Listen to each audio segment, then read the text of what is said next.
thermostat is set at 72, but as you can see, it's about 65, 66. Same here, resistance, resistance, no resistance.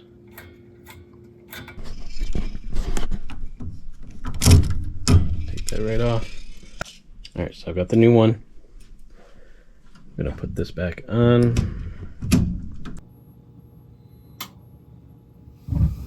And there you go.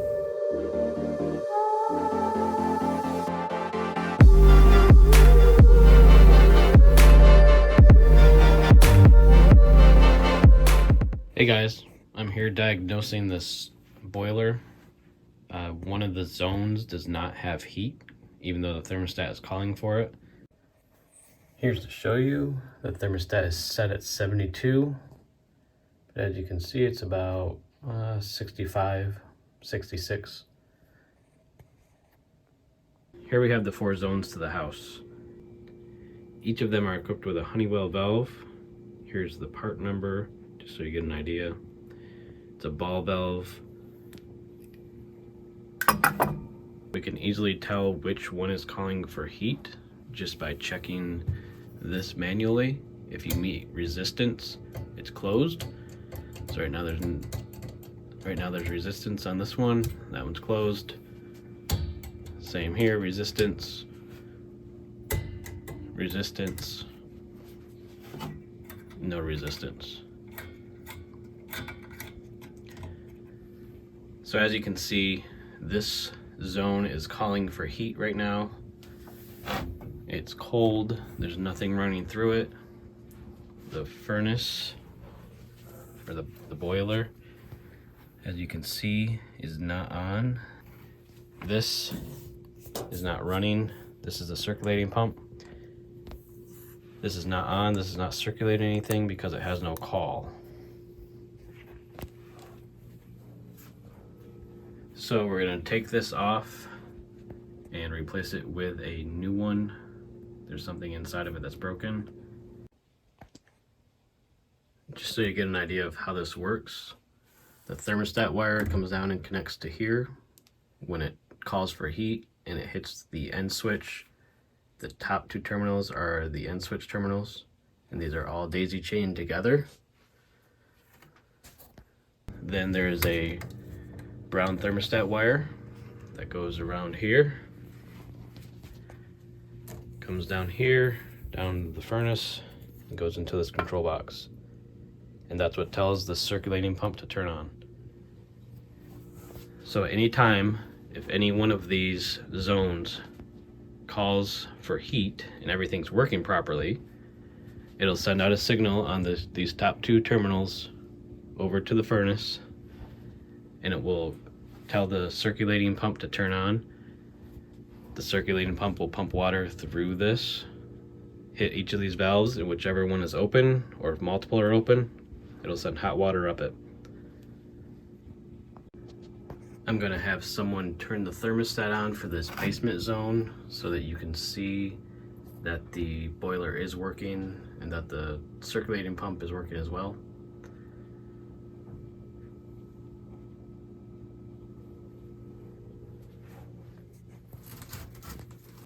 Oh, it just clicked. Wait for it to boot up.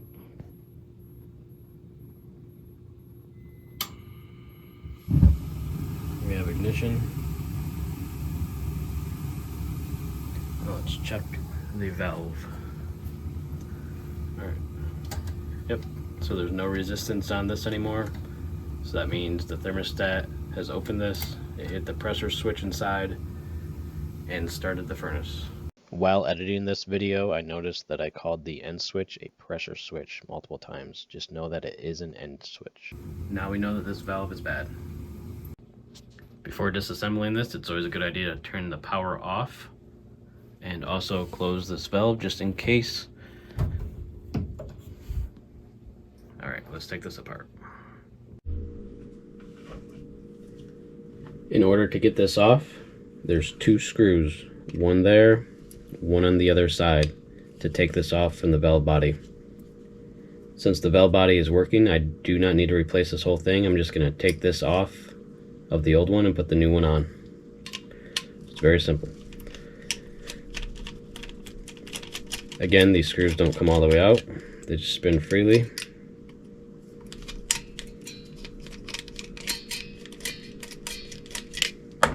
In order to take some pressure off of it, just put this somewhere in the middle and it should come right off.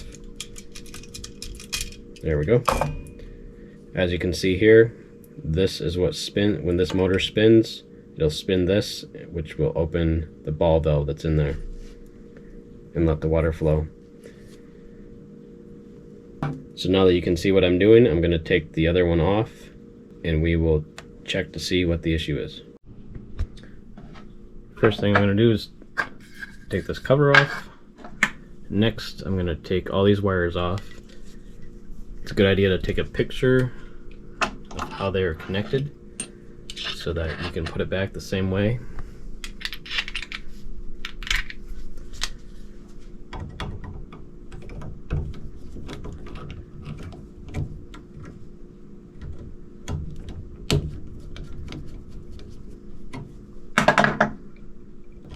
These are low voltage wires, so it's not a big deal.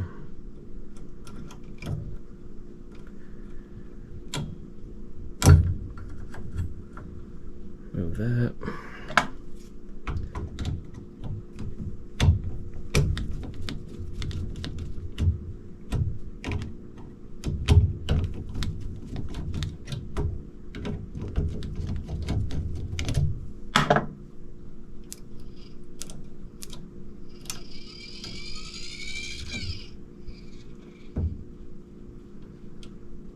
As you can see, the motor's working. So this is making me think it is a faulty pressure switch.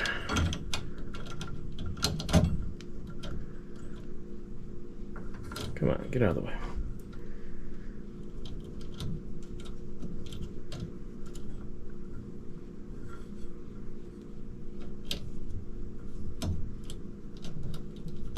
There we go.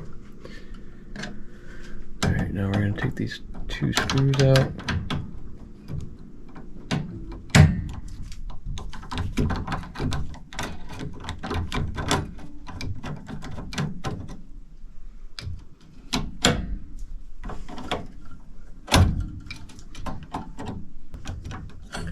Alright, now that it's free, take that right off. As you can see, a little bit of corrosion, but that seems to still be working. So here's a better view with some better lighting. This is the old valve. So again, when this gets pushed over, when the thermostat calls for heat, that gets pushed over and makes contact with this button on the pressure switch. When that gets pushed down, like that, it sends signal through these red wires to these top two terminals, which are connected to the furnace, and it will call the circulating pump to start circulating. And that was not happening. So this was making contact, but then nothing was happening here. Now, if you don't want to buy the entire unit, you can just buy this pressure switch by itself. You also can just buy this motor if the motor was the issue. But in my experience, when one thing goes, the rest aren't too far behind.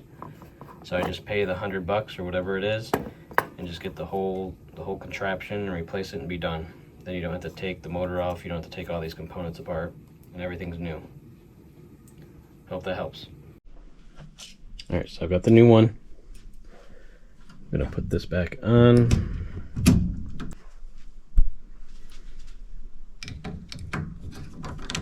Screw this back on. Alright, so that's screwed on.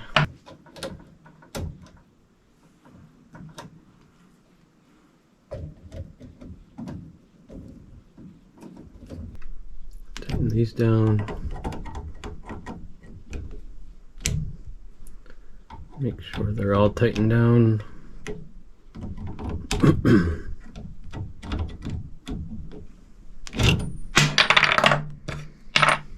All right.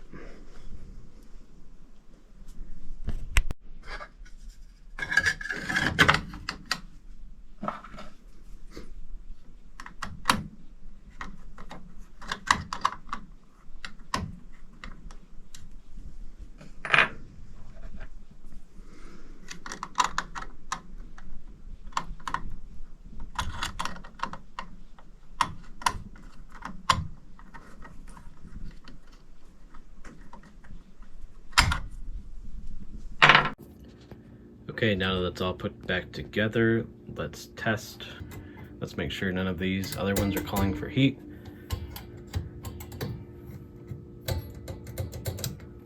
Alright, so now that's the only one still calling for heat. None of the rest of these are. Let's turn the power back on. Let's see if we get the furnace to boot up. It just clicked.